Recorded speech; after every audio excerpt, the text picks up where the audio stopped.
Hari ini pelajaran kita tentang akar dari tanah kering. Apa artinya?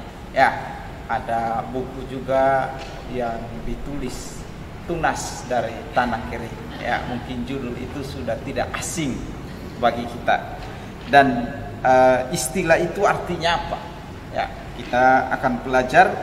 Saya ajak kita semua baca teksnya dari Yesaya 53 ayat 2. Mari kita baca sama-sama. 2, 3.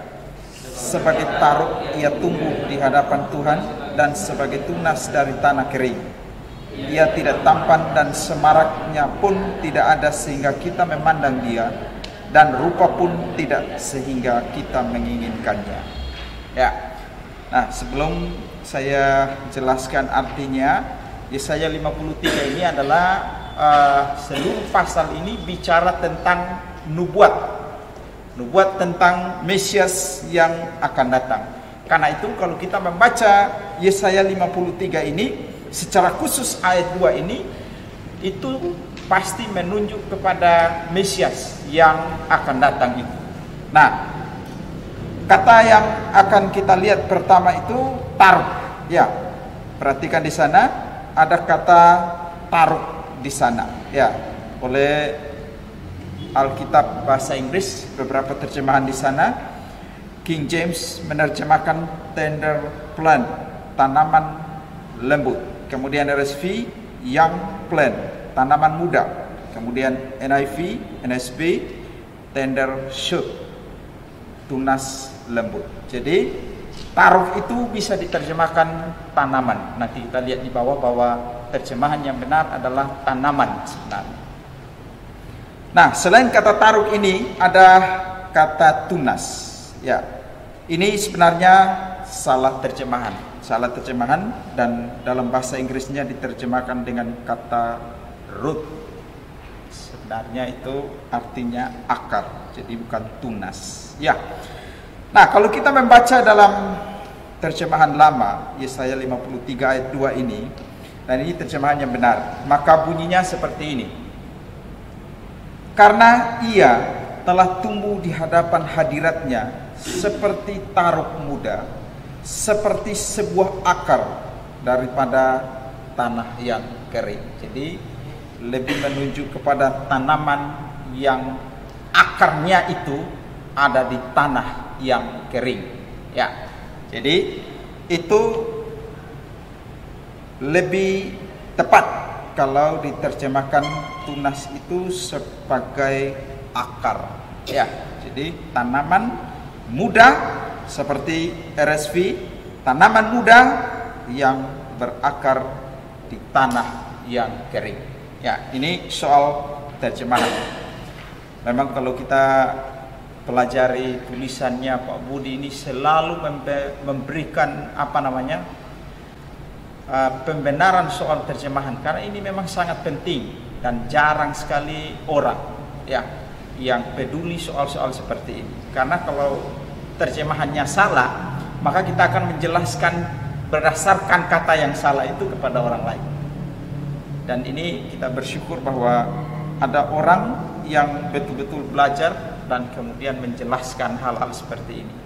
Dalam mata kuliah hermeneutik itu memang biasanya kalau di perkuliahan, tetapi di khotbah-khotbah sulit kita dapatkan hal-hal seperti ini. Ya, ini hal pertama ya, soal terjemahan. Mari kita lihat pertama, apa sebenarnya arti dari tanaman muda, atau dalam terjemahan baru tadi itu tunas dari tanah kering itu. Tanaman muda ini sebenarnya menunjuk kepada Tuhan Yesus sendiri. Nah, seperti tadi saya jelaskan bahwa Yesaya 53 ini betul-betul ini adalah nubuat tentang Mesias yang akan datang. Ini kan ayat 2-nya. Kalau kita baca ayat 3-nya, ayat 4-nya, ayat 5, ayat 6 dan seterusnya, itu bicaranya lebih jelas lagi tentang Mesias itu.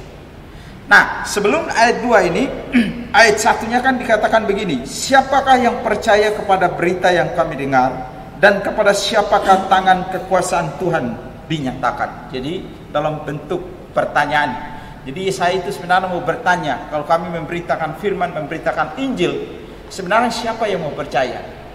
Dan perkataan dalam ayat 1 ini dikutip oleh Yesus sendiri, dan itu diterapkan pada orang-orang Yahudi yang tidak percaya. Juga Paulus di Roma, di surat Roma itu juga mengutip ayat itu dan menerapkan bahwa sedikit sekali orang bisa percaya kepada Injil. Tetapi meskipun demikian, Injil itu tetap akan bertumbuh. Tetap akan bertumbuh dan berkembang. Nah, pertama kita lihat tanaman muda ini sekali lagi menunjuk kepada Tuhan Yesus sendiri. Nah, kita lihat dalam banyak ayat di kitab suci, Yesus itu memang digambarkan sebagai tunas. Ada banyak ayat di sini. Yang pertama, Yeremia 23 ayat 5 sampai 6. Sesungguhnya waktunya akan datang, demikianlah firman Tuhan, bahwa aku akan menumbuhkan tunas adil bagi Daud. Nah, tunas adil ini itu menunjuk kepada Yesus. Ia akan memerintah sebagai raja yang bijaksana dan akan melakukan keadilan dan kebenaran di negeri. Dalam zamannya Yehuda akan dibebaskan dan Israel akan hidup dengan tentram. Dan inilah namanya yang diberikan orang kepadanya, Tuhan keadilan kita. Jadi ini menarik. Yeremia ini bicara tentang tunas adil bagi Daud. Tapi coba perhatikan kata di bawah itu, ayat 6 bagian akhir. Namanya yang diberikan orang kepadanya, Tuhan dalam huruf besar semua, keadilan kita. Jadi ini ayat, salah satu ayat dari perjanjian lama yang menunjukkan bahwa Yesus itu adalah Yahweh juga. Ya. Jadi ini dasar ayat yang kuat yang menunjukkan bahwa Yesus adalah Allah dan namanya juga adalah YHWH. Ya. Kemudian selain itu ada Yeremia 33 ayat 15-16. Pada waktu itu dan pada masa itu aku akan menumbuhkan tunas keadilan bagi Daud. Lagi-lagi tunas keadilan itu menunjuk kepada Yesus. Ia akan melaksanakan keadilan dan kebenaran di negeri. Pada waktu itu Yehuda akan dibebaskan dan Yerusalem akan hidup dengan tentram, dan dengan nama inilah mereka akan dipanggil Tuhan keadilan kita. Jadi Yeremia bicara dua kali tentang Mesias yang akan datang dan dengan namanya YHWH itu. Saya dulu waktu kuliah, sebelum belajar baik-baik, bagi saya yang YHWH itu cuman Bapa. Tapi setelah belajar dengan baik, sebenarnya Allah Tritunggal itu YHWH, ya, baik Bapa, Yesus, Roh Kudus juga. Kalau kita belajar dengan baik, jadi YHWH itu tidak hanya diterapkan kepada Bapa, ya, itu Yesus juga namanya seperti itu, Roh Kudus juga. Nanti bisa dicari ayatnya. Tapi karena di sini Yesusnya atau tunas keadilan bagi Daud ini diberikan atau disebutkan namanya Tuhan keadilan kita, dan Tuhan itu dalam huruf besar semuanya.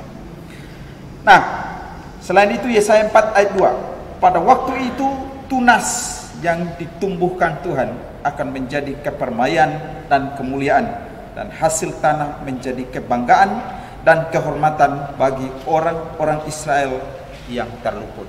Lagi-lagi ada kata tunas di sana, dan itu menunjuk kepada Yesus.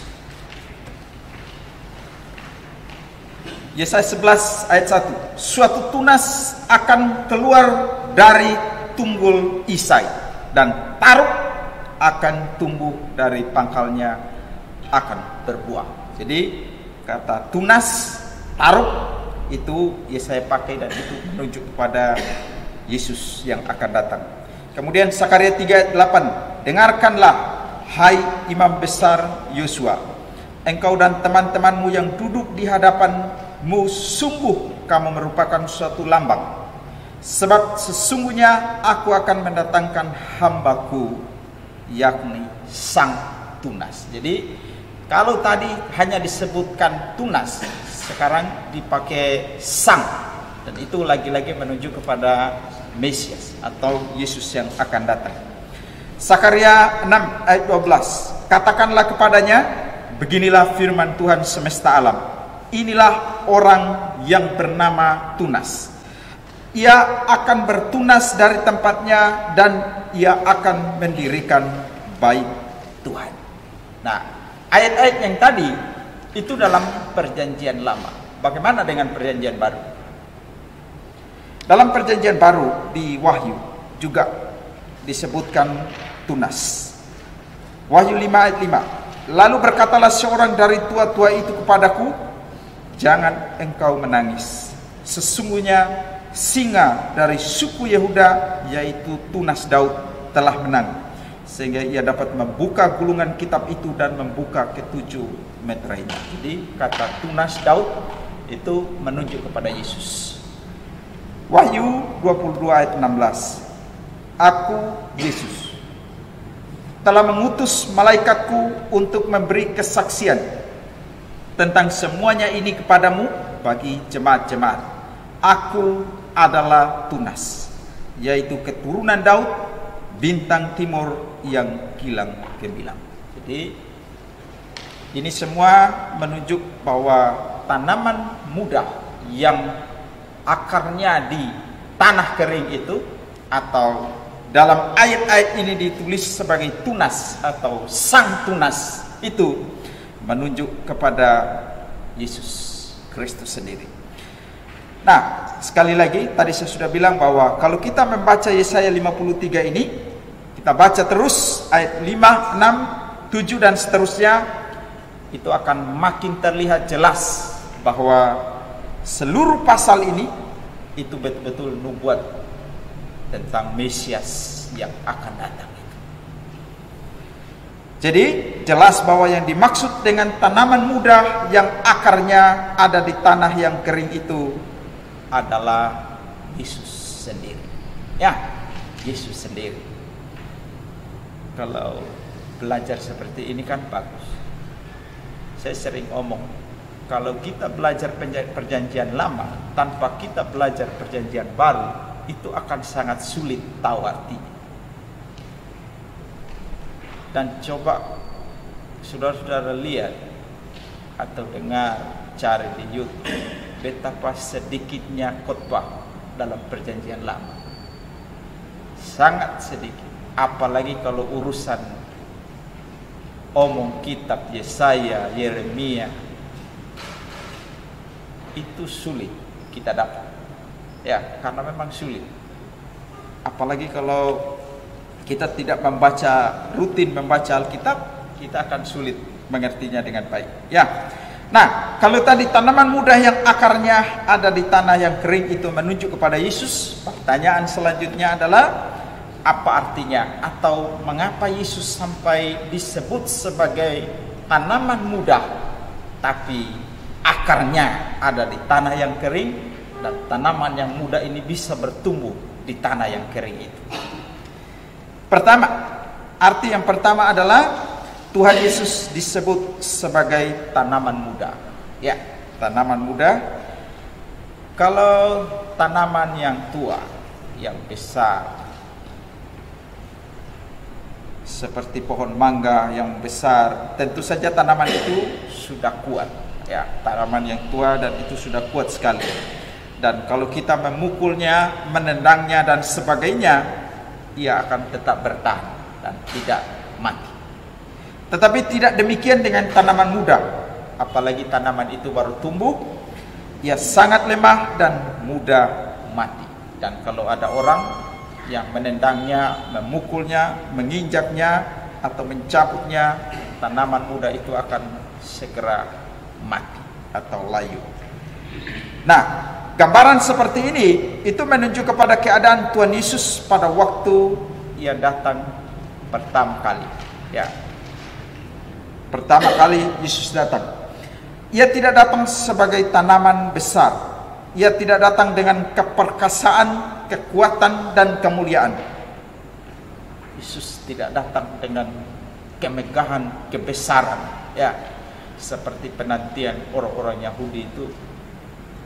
Tapi Yesus datang dalam kerendahan, kelemahan. Ya, sebaliknya Yesus datang sebagai seorang bayi yang lemah, dan secara logika setiap saat dia bisa sakit bahkan mati. Ya, ingat bahwa Yesus itu manusia sama seperti kita, bisa lapar, bisa capek, bisa menangis. Bedanya dengan kita satu, tidak berdosa dia. Itu saja, yang lain-lain sama. Nah, setelah Yesus lahir sebagai bayi, lalu Herodes ingin membunuh dia, sehingga Yusuf dan Maria terpaksa membawanya mengungsi ke Mesir. Bayangkan kalau terlambat lari, habis dia. Ya,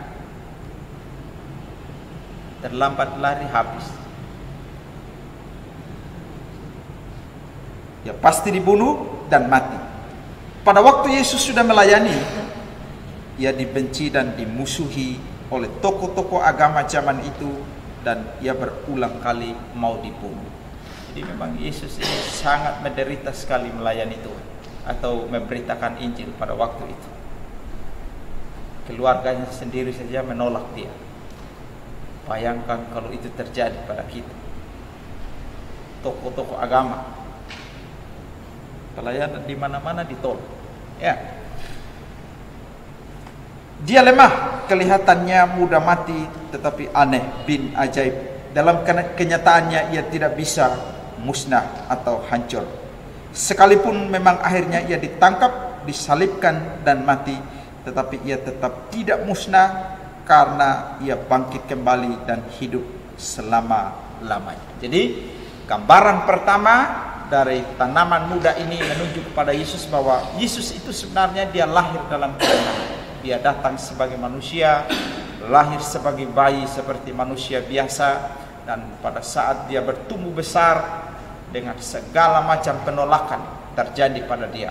Ya, dari orang-orang besar yang berkuasa pada saat itu, tetapi Yesus tetap bertumbuh besar dan pengaruhnya itu mulai terasa. Kita lihat itu pertama, ya. Kedua, tanaman muda ini akarnya ada di tanah yang kering, tetapi ia bertumbuh. Ya. Bayangkan kalau saudara tanam tanaman, tanah itu kering dan tidak ada air, apakah ia bisa bertumbuh atau tidak? Pasti tidak bisa bertumbuh. Tetapi di sini gambarannya Yesus itu dari tanah kering. Tetapi menariknya, meskipun dari tanah yang kering, dia tetap bisa bertumbuh. Kalau kita melihat tanaman yang tumbuh di tanah yang subur, itu memang kita tidak perlu aneh dan heran, ya. Tetapi kalau kita melihat tanah yang kering, bukan hanya bagian atasnya, tetapi terus sampai dalam sekali, dan ternyata di sana ada sebuah tanaman muda yang bisa bertumbuh, maka ini betul-betul luar biasa. Bayangkan kalau tanah itu sampai dalam tidak ada air, bagaimana mungkin tanaman itu bisa bertumbuh? Nah, di tempat di mana rasanya tidak mungkin ada sesuatu yang bisa tumbuh, ternyata tanaman muda ini bisa tumbuh. Ingat, tanaman muda ini menunjuk pada Yesus. Demikian pula halnya dengan Tuhan Yesus. Ia tumbuh dalam hal pengaruhnya terhadap orang banyak, padahal rasanya tidak mungkin. Jadi gambaran bahwa tanah kering itu menunjuk kepada keadaan pada waktu itu di mana Yesus mempunyai pengaruh luar biasa. Padahal kalau dilihat dari sisi waktunya, dilihat dari sisi masa dan keadaan pada waktu itu, tidak memungkinkan Yesus bisa muncul sebagai seorang tokoh yang mempengaruhi banyak orang dan bisa punya pengikut yang banyak. Itu tidak memungkinkan. Nah, kenapa tidak mungkin? Nah, ada beberapa yang kita bisa lihat, ditinjau dari beberapa hal. Pertama, itu ditinjau dari sudut keturunan. Ya, ditinjau dari sisi keturunan, Yesus memang adalah keturunan raja atau keturunan Raja Daud. Tetapi ingat, kerajaan Israel maupun Yehuda itu telah hancur, dan pada saat itu Yehuda ada di bawah penjajahan Romawi. Jadi pada waktu Yesus lahir, bangsa Yahudi itu ada di bawah penjajahan Romawi. Andai kata ia adalah keturunan atau anak raja yang berhak atas mahkota kerajaan, maka tidak aneh kalau pengaruhnya bisa begitu hebat. Masalahnya waktu itu dia lahir, kerajaan itu sudah tidak ada. Ya, orang lain yang memimpin di daerah itu, Romawi yang menguasai. Jadi apa istimewanya dia lahir meskipun keturunan raja pada waktu itu? Tidak punya kekuasaan apa? Lahir seperti orang biasanya. Ya. Tetapi ia tidak punya hak apa-apa atas kerajaan. Itu tidak punya hak lagi karena sekarang dijajah oleh bangsa Romawi. Ia dikenal sebagai rakyat jelata, anak tukang kayu yang miskin. Jadi ditinjau dari sudut keturunan, rasanya memang tidak mungkin ia bisa mempunyai pengaruh yang besar. Bayangkan ya, kalau kita ini lahir dari keluarga miskin dan bertumbuh, kita ini tidak punya pengaruh apa-apa. Tapi bayangkan kalau anak seorang yang punya pengaruh besar lahir dan bapaknya masih memimpin, itu langsung besar. Apalagi zaman sekarang media sosial begitu cepat, itu bisa punya pengaruh besar. Tetapi Yesus ini lahir, orang tuanya juga miskin, bapaknya tukang kayu, dan memang semua penafsir bilang Yusuf itu miskin sekali. Meskipun keturunan raja, dia lahir dari keluarga yang miskin. Sekarang kita lihat ya, Yesaya 53 ayat 2 dan 3-nya. Kita baca dalam kaitan dengan ayat 3. Sebagai taruk ia tumbuh di hadapan Tuhan, dan sebagai tunas dari tanah kering. Ia tidak tampan dan semaraknya pun tidak ada, sehingga kita memandang dia, dan rupa pun tidak, sehingga kita menginginkannya. Ada penafsir yang bilang Yesus itu tidak ganteng, pakai ini ayat. Jadi orang-orang lihat dia tidak ada hal yang menarik juga, ya, sehingga orang tertarik dengan dia, tidak ada. Tapi ada yang bilang itu tidak bisa diartikan hurufiah seperti itu. Ini lebih kepada, karena ini pasal atau ayat menunjuk kepada penderitaan Yesus. Itu lebih kepada bagaimana Yesus menderita dan orang tidak bersimpati dengan penderitaannya. Ya. Ayat 3, ia dihina dan dihindari orang. Seorang yang penuh kesengsaraan dan yang biasa menderita kesakitan. Ia sangat dihina sehingga orang menutup mukanya terhadap dia, dan bagi kita pun dia tidak masuk hitungan. Coba perhatikan baik-baik. Ini kata-kata Yesaya ini betul-betul menunjuk pada Yesus yang akan datang. Sudah tidak menarik, dihina-hina begitu, sangat dihina.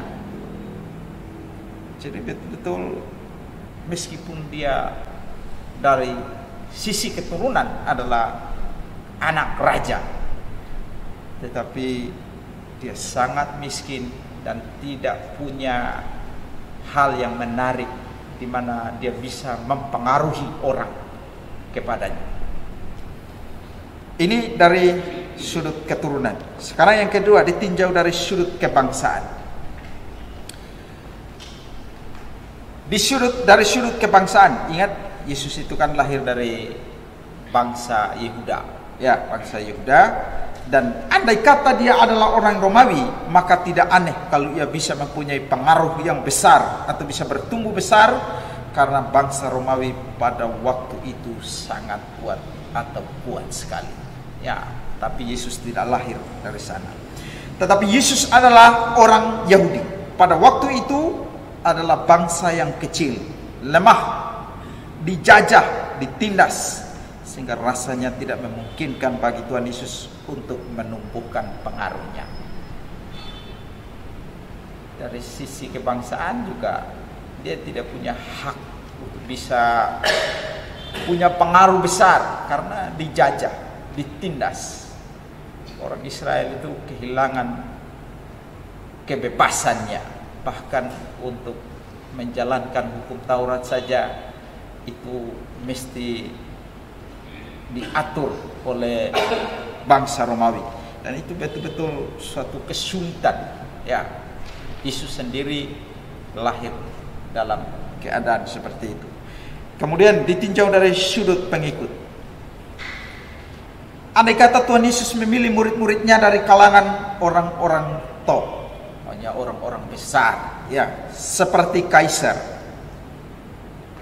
gubernur, panglima perang, ahli filsafat, ahli Taurat, orang Farisi, imam, dan sebagainya, maka tidak heran jika ia mempunyai pengaruh yang hebat. Memang kalau Yesus itu andai kata dia pilih ini Kaisar Agustus, Herodes, Pilatus jadi muridnya, itu akan menjadi besar sekali. Ini orang-orang hebat jadi murid Yesus. Tapi kenyataannya bukan orang-orang seperti itu yang dia pilih. Yesus malah memilih murid-muridnya dari rakyat kecil, golongan rendah, ya, nelayan.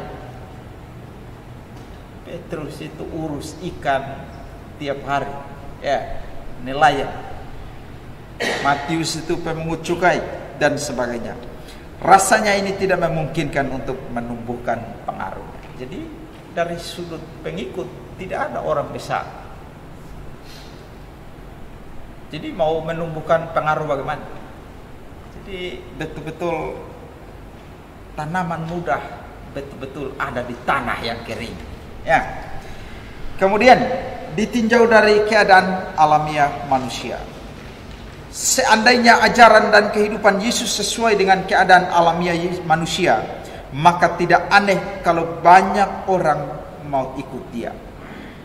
Maksudnya begini, kalau ajaran Yesus ini menyenangkan manusia kita, sebenarnya itu bisa membawa banyak orang untuk ikut dia. Tetapi masalahnya ajaran Yesus ini banyak yang menentang kebiasaan hidup orang berdosa, dan itu menyulitkan orang untuk bisa ikut dia. Ya. Tetapi kenyataannya ajaran maupun kehidupan Tuhan Yesus bertentangan dengan keadaan alamiah manusia. Nah, contohnya ini ada dua contoh yang dikasih. Pertama, apakah ada manusia yang kalau diam-diam ditempeleng tidak ingin balas? Saudara-saudara bagaimana? Tiba-tiba orang datang langsung popak begitu.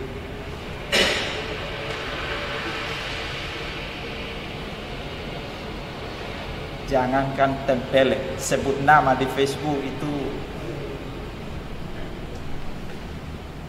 ribut besar. Atau orang lain maki satu kali, kita sudah satu derong kata begitu, maki balas dan lain sebagainya. Kita semua ini punya kecenderungan untuk membalas jahat dengan jahat, dan sedikit orang yang bisa bersabar dan membalas dengan kebaikan. Pasti kepingin balas, ya, termasuk saya juga. Kalau ada orang tempeleng tanpa saya tahu alasannya apa, ya responnya pasti balas. Itulah keadaan alamiah manusia. Tetapi bagaimana ajaran Tuhan Yesus? Memang ini tidak harus ditafsir harafiah, ya. Kalau ditampar pipi kiri harus memberi pipi kanan. Orang yang berbuat jahat, musuh kita, disuruh kita harus berdoa bagi dia. Orang yang menganiaya kita harus berdoa bagi dia, berbuat baik bagi dia. Ini hukum yang tidak ada pada agama manapun. Saudara boleh cari. Ini hukum tertinggi. Orang berbuat jahat, memusuhi kita, disuruh kita berdoa bagi mereka. Ini ajarannya betul-betul sesuatu yang tidak mudah untuk diikuti. Dan itu tidak bisa memberi pengaruh bagi manusia pada umumnya. Kedua, Adakah orang laki-laki yang tidak pernah melihat seorang gadis yang cantik dan seksi dan lalu terangsang? Semua laki-laki normal pasti pernah dan bahkan sering mengalami hal seperti itu. Itu keadaan alamiah manusia. Tetapi bagaimana ajaran Tuhan Yesus? Yesus bilang begini, barang siapa memandang seorang perempuan dan menginginkannya, ia sudah berzina dalam hatinya. Pandang saja. Ya, tentu bukan pandang biasa. Pandang disertai dengan syahwat, ya, dalam terjemahan lama atau terjemahan bahasa Indonesia sehari-hari, disertai dengan keinginan untuk melakukan hubungan seks, atau dalam pikiran itu tumbuh pikiran-pikiran yang negatif. Itu sudah berzina dan itu sudah berdosa. Ya. Ajaran Tuhan Yesus bertentangan dengan keadaan alamiah manusia. Ini menyebabkan rasanya sangat sukar untuk bisa mempunyai pengaruh atau membawa banyak orang untuk bisa mengikuti dia. Itulah tanah kering. Ya, keadaannya betul-betul kering. Tetapi Yesus bisa bertumbuh. Jadi kalau ditinjau dari sudut keturunan, kebangsaan, pengikutnya maupun keadaan alamiah manusia, rasanya Tuhan Yesus tidak mungkin bisa menumbuhkan pengaruhnya, ya. Tetapi kenyataannya pengaruhnya besar, ya, besar sekali, dan Yesus betul-betul seperti tanaman muda yang bertumbuh. Meskipun di tanah kering, akarnya itu ada di tanah kering, tapi Yesus tetap memberi pengaruh luar biasa. Ajarannya tetap membawa banyak orang untuk bisa mengikuti dia, meskipun begitu keras. Ini pertama, tanaman muda yang akarnya dari tanah kering itu menunjuk kepada Yesus. Yang kedua, hal-hal ini juga berlaku bagi gereja atau tubuh Kristus. Dan ini bisa berlaku bagi gereja. Gereja atau kekristenan juga seperti tanaman muda. Nah, tanaman muda di sini lebih kepada lihat dari sisi lemahnya, ya, lemahnya dan mudah mati. Pada waktu Yesus masih hidup dalam dunia, ingat, gereja itu hanya terdiri dari 11 rasul. Jadi golongannya kecil sekali. 11 orang, ya, dan beberapa orang lagi. Artinya kelihatannya sebentar lagi gereja itu akan musnah. Apalagi Yesusnya sudah mati, tapi bangkit. Lalu Yesus naik ke surga. Kecil sekali. Ya, awalnya kecil sekali. Jadi kita lihat bagaimana gereja itu bisa bertumbuh meskipun di tanah yang kering. Ya, kira-kira maksudnya seperti itu. Pada waktu Yesus mati disalib, murid-murid itu buyar atau lari. Rasanya kekristenan sudah musnah. Tetapi ternyata tidak. Yesus bangkit dan kekristenan juga bangkit. Pada hari Pentakosta memang ada 3.000 orang bertobat. Lalu sebentar lagi menjadi 5.000. Tetapi mereka lalu dimusuhi habis-habisan oleh orang Yahudi. Memang jadi orang Kristen pada zaman awal itu terlalu sulit, luar biasa. Ya. Saulus diberi kuasa untuk menangkapi dan membunuh orang-orang Kristen. Orang-orang Kristen lari berhamburan.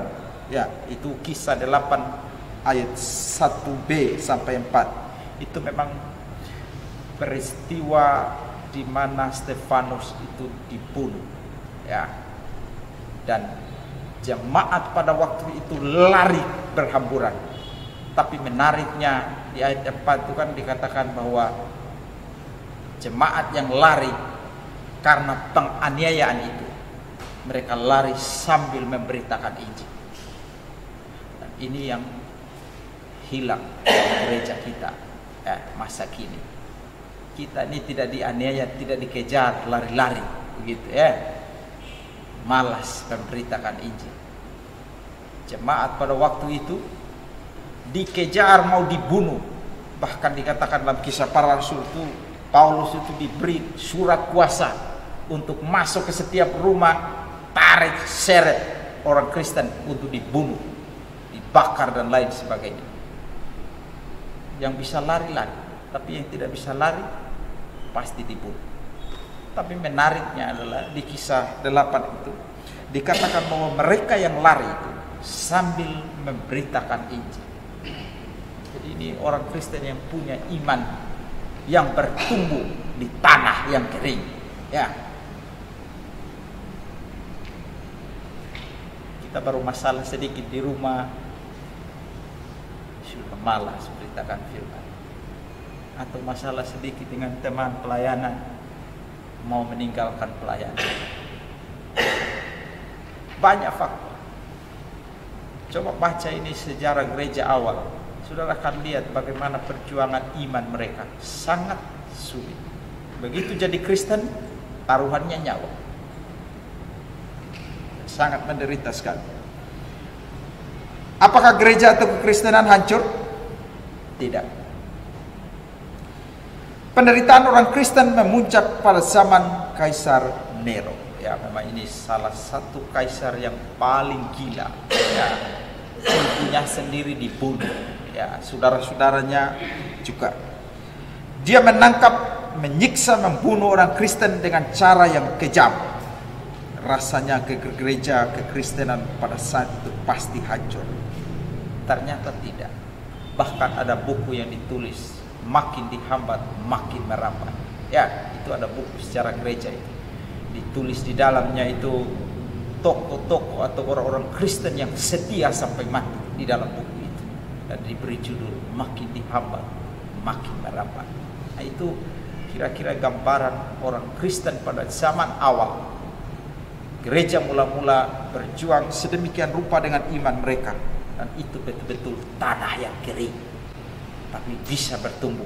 Ya, sampai saat ini di mana-mana orang Kristen dimusuhi, ditindas. Apalagi di negara-negara komunis, bahkan di Indonesia. Tetapi aneh, gereja kekristenan tetap bertahan dan tidak musnah. Ya, tadi siang itu Bapak Nathan bagikan cerita Christopher Love. Ya, itu orang Kristen di Cina pada zaman komunis, dan pada saat suaminya itu mau dibunuh, istrinya itu justru dengan sukacita menyanyi puji Tuhan sedang digiring untuk dibunuh. Ya, dan dia berkata, mereka boleh memisahkan engkau dengan aku, kepalamu dipisahkan, tetapi sebenarnya kita tidak akan pernah terpisah di dalam Kristus. Ya. Jadi bayangkan orang Kristen punya iman yang luar biasa seperti itu. Suaminya mau dibunuh, istrinya menyanyi puji Tuhan dengan sukacita sambil tepuk tangan. Itu tanah yang kering, ya, tanah yang kering. Tapi gereja bisa bertumbuh. Itu pertama ya. Jadi tanaman muda itu kalau diterapkan pada gereja, gereja itu betul-betul golongan yang kecil, lemah, tetapi itu bisa bertumbuh meskipun akarnya di tanah yang kering. Kedua, seperti tanaman muda yang bertumbuh sekalipun akarnya ada di tanah yang kering. Ya, gereja itu ibarat seperti itu juga. Tanaman muda akarnya di tanah yang kering. Gereja mula-mula abad pertama bertumbuh betul-betul pada saat dan tempat yang rasanya sangat tidak cocok untuk pertumbuhan gereja. Mengapa? Kenapa? Saat atau tempatnya betul-betul tidak cocok sebenarnya. Alasan pertama, seperti tadi saya katakan, negara sedang dijajah oleh Roma. Dan bukan hanya menjajah seperti biasa. Orang Kristen atau gereja itu bahkan dimusuhi, bahkan mau dimusnahkan. Itu kejahatan orang Romawi. Kedua, orang Yahudi itu mempunyai gambaran yang salah tentang Mesias. Jadi orang Yahudi itu mau menantikan Mesias, sampai sekarang mereka masih mau menantikan dia. Karena itu tadi, punya gambaran yang salah tentang Mesias. Dan ini sebenarnya sama celakanya ya, dengan orang-orang yang masuk gereja, tapi sebenarnya yang mereka kenal itu Yesus yang lain.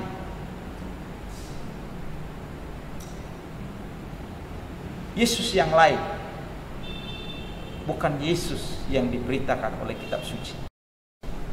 Celakanya kalau kita punya pengertian yang salah terhadap Yesus atau terhadap firman Tuhan, maka kita punya pengharapan itu juga akan diarahkan kepada hal yang salah. Dan orang Yahudi itu seperti itu. Mereka punya gambaran yang salah tentang Mesias. Kenapa? Karena mereka menganggap bahwa Mesias itu adalah raja yang besar, dan dia akan datang dengan keperkasaan, datang dengan kebesarannya, dengan kuasa yang besar untuk membebaskan mereka dari penjajahan Romawi pada waktu itu.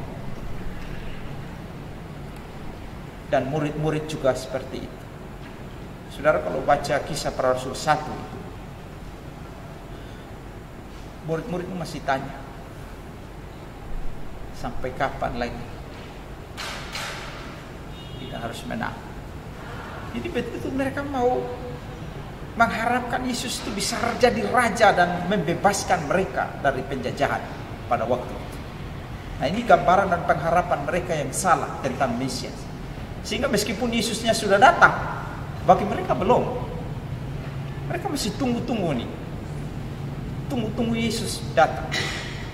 Yesus datang kedua kali, mereka binasa semua. Ya.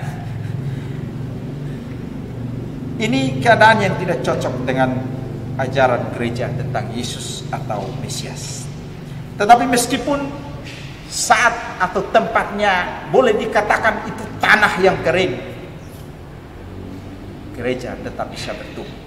Ya, gereja tetap bisa bertumbuh.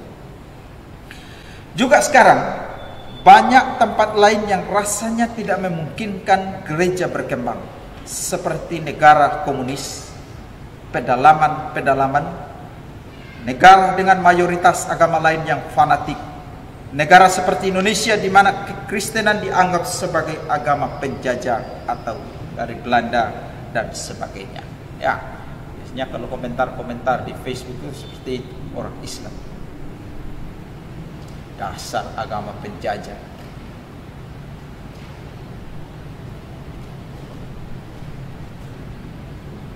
Bulan lalu kalau tidak salah ada seorang yang presentasi di persekutuan kami. Dia bersama dengan temannya yang bidan pergi ke pedalaman. Ini di Indonesia, tapi saya lupa namanya. Di pedalaman itu betul-betul tidak ada gereja, tidak ada persekutuan. Mereka keliling seluruh pedalaman itu, dan hanya mereka berdua yang Kristen. Dan kerja mereka hari-hari, karena yang satunya dengan sukarela pergi dan kemudian menolong pengobatan kepada orang karena dia seorang bidan. Betul-betul sulit luar biasa. Dia presentasikan begitu banyak orang di pedalaman itu, dan tidak ada gereja, tidak ada persekutuan, tidak ada orang Kristen. Itu betul-betul tanah yang kering. Tapi bersyukur Tuhan bisa kirim dua orang itu ke sana dan mulai mempengaruhi orang-orang melalui pekerjaan mereka. Tetapi kenyataannya gereja tetap bisa bertumbuh. Ya, di tempat di mana rasanya tidak mungkin bertumbuh, gereja ternyata bisa bertumbuh. Ya, betul-betul seperti tanaman muda yang sedang bertumbuh, sekalipun akarnya itu ada di tanah yang kering. Ya, keadaan itu adalah tanah yang kering. Semua ini bisa dipakai untuk mengecek suatu gereja. Suatu gereja yang semuanya serba lancar dan sukses. Misalnya jemaatnya bertambah terus. Ya. Keuangannya berlimpah-limpah. Gereja-gerejanya seperti istana. Setiap buka cabang langsung sukses. Rasanya bertentangan dengan gambaran tanaman muda yang akarnya ada di tanah yang kering. Jadi maksudnya gereja itu selalu ada penderitaan kalau dia mau bertumbuh. Itu sudah sejarahnya dari sana. Jadi kalau ada gereja begitu buka langsung besar, kaya raya dan langsung sukses terus, kayaknya ini gambarannya tidak cocok seperti itu. Itu maksudnya seperti itu. Saya pernah hadir di satu gereja di Kupang. Itu betul-betul megah luar biasa di dalam. Ya, luar biasa sekali. Semua alat-alat lengkap, semua AC dan lain sebagainya, sangat besar dan mewah. Ya. Tapi ajarannya banyak kacau. Karena itu mungkin sekali gereja seperti ini sebenarnya bukanlah gereja dalam pandangan Tuhan. Mereka bisa sukses mungkin karena berkat dari setan yang mau memberkati mereka karena gereja itu berjalan sesuai kehendaknya. Ya. Contoh gereja-gereja yang menganut, mempercayai dan mengajarkan teologi kemakmuran. Tapi ingat, ini tidak berarti bahwa semua gereja yang besar itu pasti sesat. Tidak. Ya. Gereja yang benar tidak mungkin menjadi besar. Ya. Itu tidak, rumusnya tidak begitu. Ya. Tentu saja gereja yang benar bisa menjadi besar, tetapi suatu gereja tidak mungkin menjadi besar tanpa problem, tanpa pergumulan, tanpa serangan setan yang luar biasa beratnya, dan mereka perlu berjuang dengan begitu keras. Saudara belajar sejarah gereja itu pasti akan menemukan pergumulan gereja seperti itu. Dari dulunya sudah begitu. Termasuk gereja kita ini, saya tahu dari awal bagaimana perjuangan gereja di sini sampai bisa berdiri. Pergumulan begitu besar sampai punya gereja seperti ini. Ya. Sebaliknya, ini juga tidak berarti bahwa gereja yang kecil dan lemah itu pasti gereja yang benar. Tidak juga begitu. Ya. Ada dalam keadaan hidup segan, mati tak mau. Ya. Ada gereja seperti itu. Pasti merupakan gereja yang benar. Bisa saja itu memang merupakan gereja yang jelek, yang tidak diberkati baik oleh Tuhan maupun oleh setan. Entah maksudnya diberkati oleh siapa. Ada gereja di Kupang. Itu gerejanya kecil, tapi ajarannya benar. Pengakuan semua, pengakuan gerejanya reform. Tetapi gereja itu kecil. Nah, ini gereja tua, lama. Saya berulang-ulang dulu pernah diundang untuk khotbah di gereja itu. Dan majelisnya mungkin 2 orang atau 3 orang, ditambah dengan pendetanya. Dan itu sudah sangat lama gereja itu.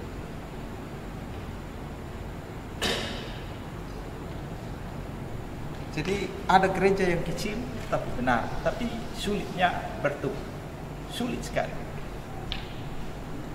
Di Sabu itu ada beberapa gereja, tapi kecil sekali, dan itu gerejanya di rumah-rumah. Setelah saya cek, cari tahu, itu gereja-gereja yang punya pemahaman yang benar, yang baik, dan pengakuan-pengakuan imannya adalah pengakuan-pengakuan iman reform. Tapi itu tadi, hidup segan, mati tak mau. Jadi biarpun kecil lemah, ajarnya benar, tapi sulit berkembang. Ya, sulit sekali. Itu betul-betul ada di tanah yang kering. Ya. Bisa saja itu memang merupakan gereja yang jelek, yang tidak diberkati baik oleh Tuhan maupun oleh setan. Ya, ini terserah sudut pandang. Ya. Tetapi juga ada gereja yang sungguh-sungguh adalah gereja yang benar, dan karenanya mengalami begitu banyak serangan setan, baik penderitaan, adu domba dan sebagainya, sehingga sukar sekali bertumbuh. Minggu lalu itu ada teman saya dari Rote datang dan dia lari dari pelayan. Setelah buka persekutuan di sana, Sekian lama diajar ini orang persekutuan, semangat sekali belajar firman. Dia adik semester saya. Dan setelah bertumbuh, gereja suada, tapi ini gerejanya gereja karismatik. Begitu ada penginjil datang dari Jawa, ajar mereka lain. Dia datang bahwa mengharuskan semua jemaat harus bisa bahasa roh. Maka dilakukanlah pelatihan bahasa roh gereja itu, di persekutuan itu. Kemudian berikutnya teman saya ini diundang untuk khotbah. Nah, rasanya dia sudah tidak tahan, dan dia lipatlah semuanya khotbah dengan begitu keras bahwa bahasa roh yang sekarang itu tidak benar dan lain, sambil beri contoh dan lain sebagainya. Akhirnya dia diusir dari gereja dan persekutuannya. Dia lari. Itulah, itu betul-betul tanah yang kering. Jadi memang pergumulan gereja itu banyak sekali, ya, banyak sekali pergumulannya. Dan sekarang penyesat itu juga bukan main di kota saja. Sekarang mereka juga main ke kampung-kampung. Minggu lalu kan saya baru pulang pelayanan di sana. Ada satu persekutuan yang masuk ke Mesara. Itu persekutuannya dari cabang dari Jawa sana, menurut cerita.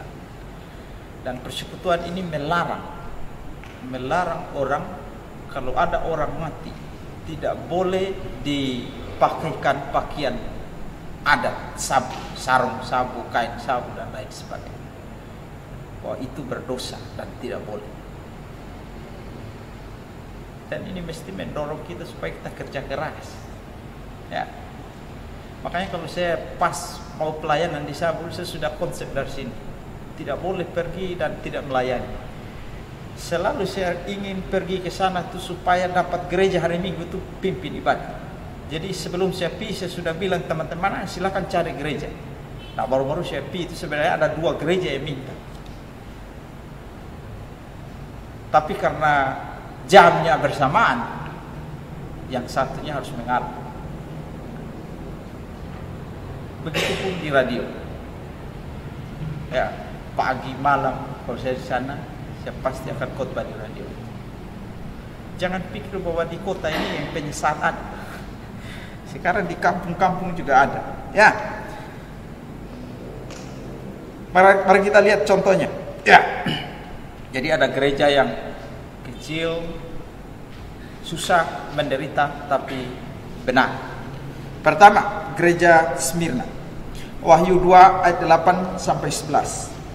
Dan tuliskanlah kepada malaikat jemaat di Smyrna, inilah firman dari yang awal dan yang akhir, yang telah mati dan hidup kembali. Aku mau kesusahanmu dan kemiskinanmu. Aku tahu kesusahanmu dan kemiskinanmu, namun engkau kaya. Dan fitnah mereka yang menyebut dirinya orang Yahudi, tetapi yang sebenarnya tidak demikian. Sebaliknya mereka adalah jemaah iblis. Jangan takut terhadap apa yang harus engkau derita. Sesungguhnya iblis akan melemparkan beberapa orang dari antaramu ke dalam penjara, supaya kamu dicobai dan kamu akan beroleh kesusahan selama 10 hari.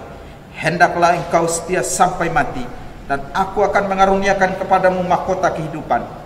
Siapa bertelinga, hendaklah ia mendengarkan apa yang dikatakan Roh kepada jemaat-jemaat. Barang siapa menang, ia tidak akan menderita apa-apa oleh kematian yang kedua. Jadi gereja Smyrna ini gereja yang susah, yang miskin, tapi ini gereja yang benar. Betul-betul mereka menderita, ya. Mereka akan dipenjara, dicobai oleh setan dan lain sebagainya. Ini penderitaan yang luar biasa. Tapi gereja ini adalah gereja yang benar. Gereja yang kedua adalah Philadelphia, ya. Wahyu 3 ayat 7 sampai 13. Dan tuliskanlah kepada malaikat jemaat di Philadelphia, inilah firman dari yang kudus, yang benar, yang memegang kunci Daud. Apabila ia membuka, tidak ada yang dapat menutup. Apabila ia menutup, tidak ada yang dapat membuka. Aku tahu segala pekerjaanmu. Lihatlah, aku telah membuka pintu bagimu yang tidak dapat ditutup oleh seorang pun. Aku tahu bahwa kekuatanmu tidak seberapa, namun engkau menuruti firmanku dan engkau tidak menyangkal namaku. Jadi ini gereja yang benar, ya. Kekuatannya tidak seberapa, ya, tetapi mereka setia.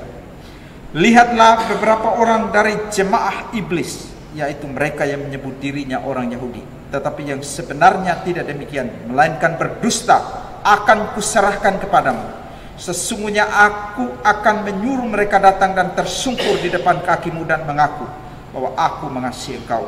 Karena engkau menuruti firmanku untuk tekun menantikan aku, maka aku pun akan melindungi engkau dari hari pencobaan yang akan datang atas seluruh dunia untuk mencobai mereka yang diam di bumi.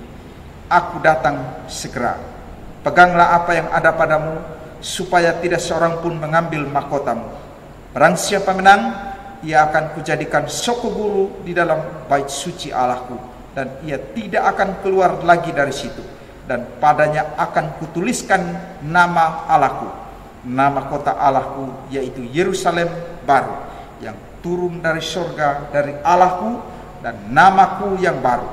Siapa bertelinga, hendaklah ia mendengarkan apa yang dikatakan Roh kepada jemaat-jemaat.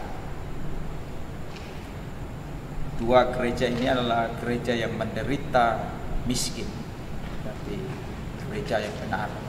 Ya, kalau saudara dalam gereja yang seperti ini, jangan putus asa ataupun kecewa, karena gereja yang seperti ini sesuai dengan gambaran tanaman muda yang akarnya di tanah yang kering. Ya, jadi tanaman muda yang akarnya di tanah yang kering, pertama itu menunjuk kepada Yesus. Kedua, itu bisa diterapkan kepada gereja. Ya, gereja dari zaman dulu sampai sekarang itu bisa. Sekarang bagian ketiga, apa artinya semuanya ini bagi kita semua? Apa artinya? Pertama, bagi saudara yang belum percaya kepada Yesus sebagai juru selamat saudara, ya, saya harap tidak ada yang tidak percaya lagi. Semua sudah harus percaya yang duduk di sini. Ya. Saudara mungkin merasa diri saudara penuh dosa, terlalu keras, maksudnya terlalu keras kepala, ya. Tidak layak untuk Yesus. Secara rohani saudara seperti tanah yang kering. Tetapi ingatlah bahwa Yesus adalah tanaman muda yang bertumbuh. Sekalipun akarnya ada di tanah yang kering, dia bisa bertumbuh dalam diri saudara. Karena itu, datanglah kepadanya. Datanglah sekarang. Jangan tunda. Ya. Percayalah kepadanya sebagai juru selamat dan Tuhan saudara. Dia akan mengampuni dosamu dan mengubah hidupmu. Datanglah dan percayalah. Kedua, bagi saudara yang sudah Kristen tetapi merasa imannya lemah, tidak maju-maju, bahkan mau mundur. Nah, dengar baik-baik. Saya kira banyak orang Kristen dalam posisi ini, mungkin termasuk saudara. Sudah Kristen tapi tidak maju-maju iman, bahkan malah mau mundur. Ya, yang menginjil, perhatikan baik-baik. Ya, saudara sudah melayani Tuhan, mungkin menginjil, menasihati orang lain. Ini orang tidak bertobat. Kadang-kadang membuat kita tidak semangat dan malah meninggalkan pelayanan. Ya, mungkin hal itu disebabkan karena pekerjaan saudara yang menuntut terlalu banyak waktu dari saudara. Memang ya, ada orang Kristen yang punya pekerjaan dan pekerjaannya menuntut dia betul-betul tidak bisa keluar untuk ikut PA, bahkan hari Minggu pun harus kerja. Nah, itu sulit sekali.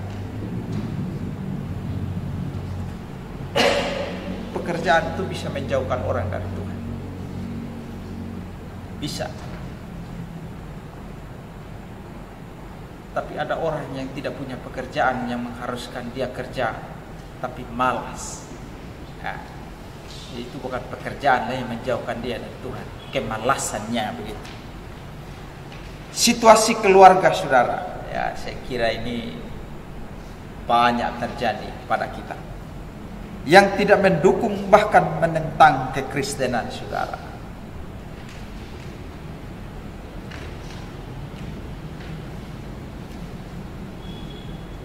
Ini pergumulan banyak orang, ya.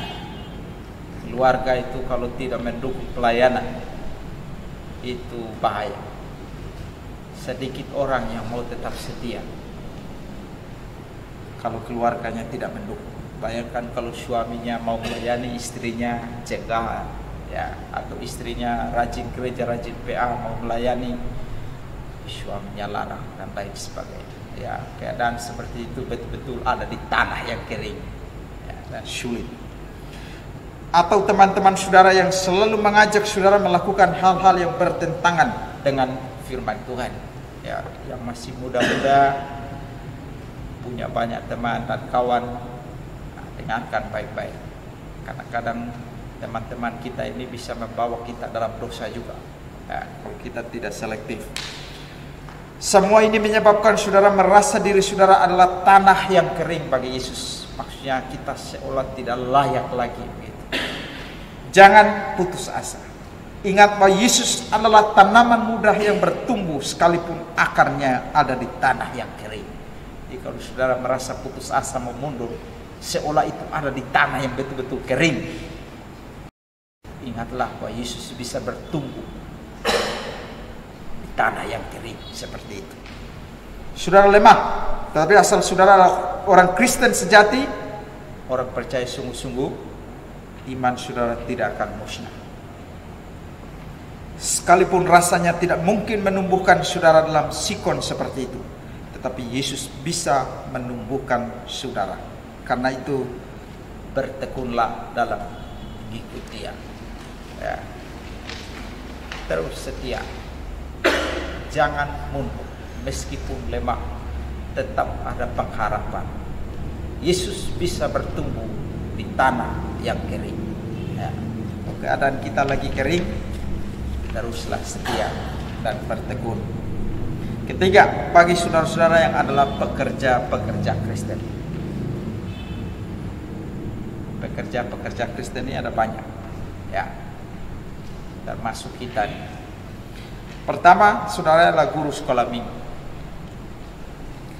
Saudara mungkin menghadapi kelas atau anak-anak yang tidak mau mendengar firman Tuhan. Memang kalau ajar sekolah minggu ini punya kesulitan sendiri, ya, kalau betul-betul mau jadi guru sekolah minggu yang beritakan Injil. Tapi kalau mau jadi guru sekolah minggu yang asal-asal pergi, yang penting dia sudah pergi mengajar, pulang dia tidak peduli anak-anak belajar firman Tuhan benar, tidak, ya, itu lain hal. Tapi kalau saudara adalah guru sekolah minggu yang betul-betul mau supaya anak-anak dengar firman, tetapi anak-anak itu acuh tak acuh, suka bolos, tidak dukung oleh orang tua, berasal dari keluarga yang berantakan, saudara lalu mengubah cara mengajar dan lain sebagainya, atau membuat macam-macam kompensasi. Kelas atau anak-anak sekolah minggu saudara seperti tanah yang kering. Rasanya tidak ada gunanya lagi memberitakan Injil dan firman Tuhan di sana. Rasanya mau meninggalkan saja, ya, cari pelayanan lain. Rasanya seperti itu. Tetapi ingat bahwa Yesus adalah tanaman muda yang bertumbuh sekalipun akarnya ada di tanah yang kering. Karena itu bertekunlah dalam pelayanan saudara. Banyak berdoa untuk anak-anak saudara, maka Yesus bisa menumbuhkan mereka. Jadi ini bukan hanya berlaku bagi guru sekolah minggu, termasuk yang guru-guru agama, guru Kristen. Saya kadang-kadang kalau mengajar agama di anak-anak di sekolah, itu rasanya itu tidak tahan.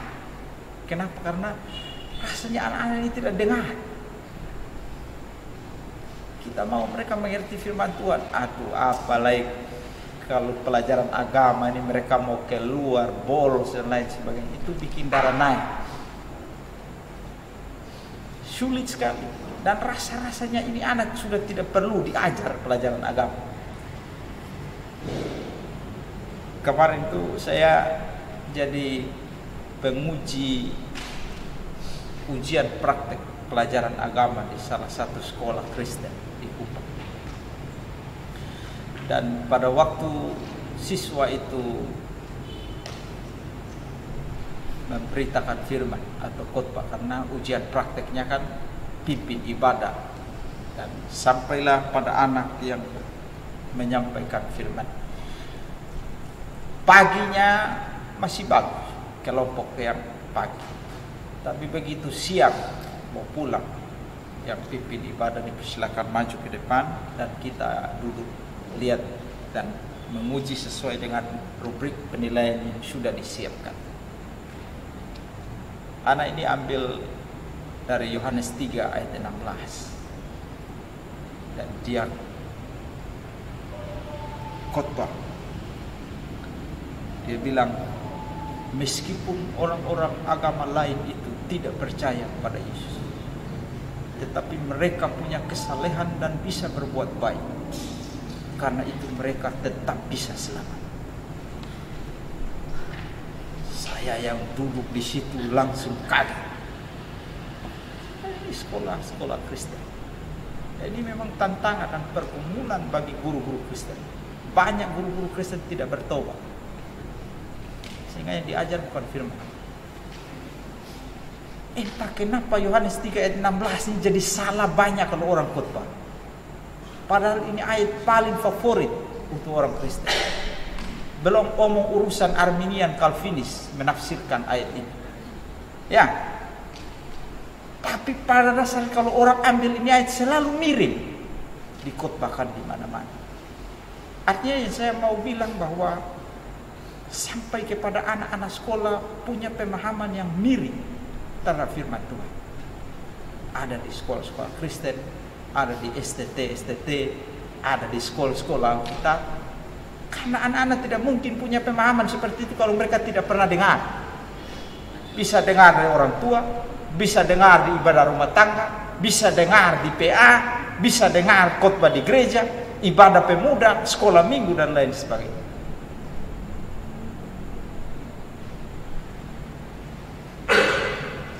Pada waktu selesai, saya diberi giliran untuk komentar. Jaminan yang diberi komentarnya harus sesuai dengan rubrik penilaian. Saya tidak mau pusing dengan itu. Saya anak-anak dengar baik-baik. Yesus itu sebenarnya tidak perlu datang. Kalau sudah ada jalan lain, orang bisa sampai ke surga. Jadi karena sudah tidak ada jalan orang bisa sampai ke surga, Yesus datang ke dalam dunia ini. Jadi khotbah yang tadi itu salah. Ada gurunya yang satu. Selesai. Tapi saya pulang dengan sedih. Kenapa? Karena waktunya sedikit sekali untuk kita tidak bisa punya argumentasi untuk meyakinkan anak-anak selain yang praktik itu, tapi ada anak-anak lain yang dengar. Lagi-lagi ini pergumulan bagi guru-guru Kristen. Bayangkan kalau di sekolah-sekolah semua anak-anak model begitu karena alasan toleransi dan lain sebagainya, lalu ajar sudah tidak peduli agama lain dan lain sebagainya juga, karena ada kesalehan di sana. Orang-orang agama lain bisa berbuat baik, lebih baik dari orang Kristen, maka mereka juga bisa. Jadi tantangannya di dunia pendidikan juga banyak. Ya, di sekolah-sekolah. Ini semua ini saling terkait. Keluarga, gereja, sekolah.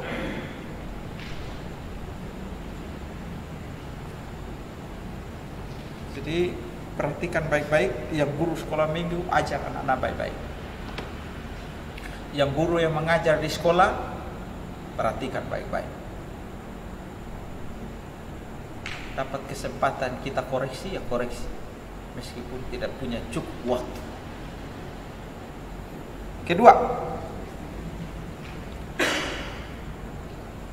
saudara yang adalah majelis gereja atau pengurus persekutuan,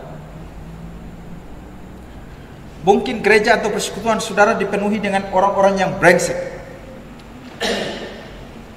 yang suka bolos, dikasih pelayanan tidak mau,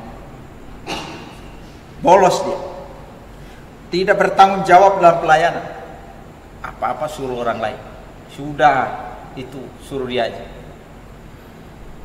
Sebentar gegeran, maksudnya bikin kacau gitu ya, marah, emosi, tidak mau belajar kitab suci. Ini memang celakanya dengan banyak majelis kita nih begitu ya. Dan itu di banyak gereja, majelisnya tidak belajar firman Tuhan, sehingga pergi ibadah, pimpin ibadah rumah tangga juga dia asal dapat yang dapat tulis di buku santapan harian mana surgawi, itu sudah malas berdoa, baca kitab suci apalagi berdoa dan sebagainya. Ini seperti tanah yang kering ya. Kalau saudara sudah mau berputus asa, ingatlah bahwa Yesus seperti tanaman muda yang bisa bertumbuh sekalipun akarnya ada di tanah yang kering. Ingat, teruslah melayani, banyaklah berdoa. Yesus bisa memberkati dan menumbuhkan pelayanan saudara. Memang ada saat di mana kita melayani Tuhan itu rasa kehilangan semangat, rasanya mau mundur, lihat tantangan di depan, pergumulan begitu banyak, rasa-rasanya kita mau keluar, lari dari pelayanan. Apalagi sudah sekian lama melayani, beritakan Injil, tapi kok tidak ada orang yang bertobat. Saya kadang-kadang kalau diundang untuk khotbah atau pelayanan gitu, saya selalu berdoa kepada Tuhan, Tuhan tolong, saya mau pelayanan, tolong supaya ada orang yang bertobat. Saya selalu berdoa begitu. Tapi rasa-rasanya selesai khotbah tidak ada orang yang bertobat. Selama hidup saya baru yakin bahwa ada 2 orang yang bertobat. Selama saya pelayan, yang saya tahu ada 2 orang yang bertobat dan betul-betul mengerti firman Tuhan dengan baik. Itu baru 2. Sekian lama melayani, karena diundang khotbah di persekutuan, ada yang di gereja, ada yang di sekolah-sekolah. Saya selalu berdoa seperti itu. Tapi rasanya kadang-kadang pulang pikir, ini orang dengar firman baik atau tidak, apalagi bertobat. Nah, kenapa pikir seperti itu? Tapi kembali lagi berdoa, muncul semangat lagi.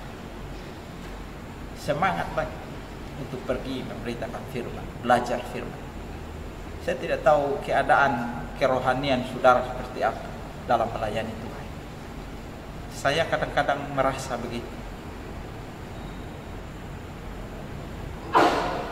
Ketiga, saudara-saudara yang terlibat dalam penginjilan pribadi, baik terhadap keluarga, teman, tetangga, dan sebagainya.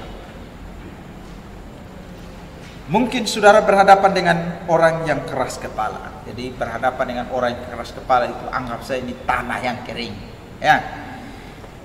Yang bukan hanya tidak mau bertobat, tetapi juga benci pada agama dan cinta pada dosanya. Ini tanah yang kering yang saudara hadapi. Orang yang acuh tak acuh terhadap Injil atau yang mengejek Injil. Orang yang ateis atau anti Kristen. Orang yang fanatik terhadap agama lamanya dan tidak mau melepaskannya. Orang yang tidak percaya surga maupun neraka. Ini ada banyak. Mayoritas orang liberal seperti itu. Orang yang bersandar pada perbuatan baiknya. Apalagi yang ini. Orang-orang dari kalangan yang sesat seperti Saksi Yehova, Unitarian dan sebagainya. Saudara bagaikan menghadapi tanah kering. Ya, kalau keadaan seperti itu, saudara sedang menghadapi tanah yang kering. di rumah, di pelayanan, di sekolah, di tempat kerja, saudara pasti akan berhadapan dengan hal-hal seperti ini. Tetapi jangan putus asa. Ingatlah bahwa Yesus adalah tanaman muda yang bertumbuh, sekalipun akarnya ada di tanah yang kering. Bertekunlah dalam menginjil, banyak berdoa untuk orang-orang yang saudara injili. Yesus bisa bertumbuh di tanah yang kering. Pertanyaannya, tanah yang kering yang saudara hadapi ini seperti apa? Pasti kita berbeda-beda tanah yang kering. Tapi percayalah, saudara orang Kristen, sungguh-sungguh Kristen, Yesus akan bertumbuh di sana. Kiranya Tuhan memberkati kita. Amin.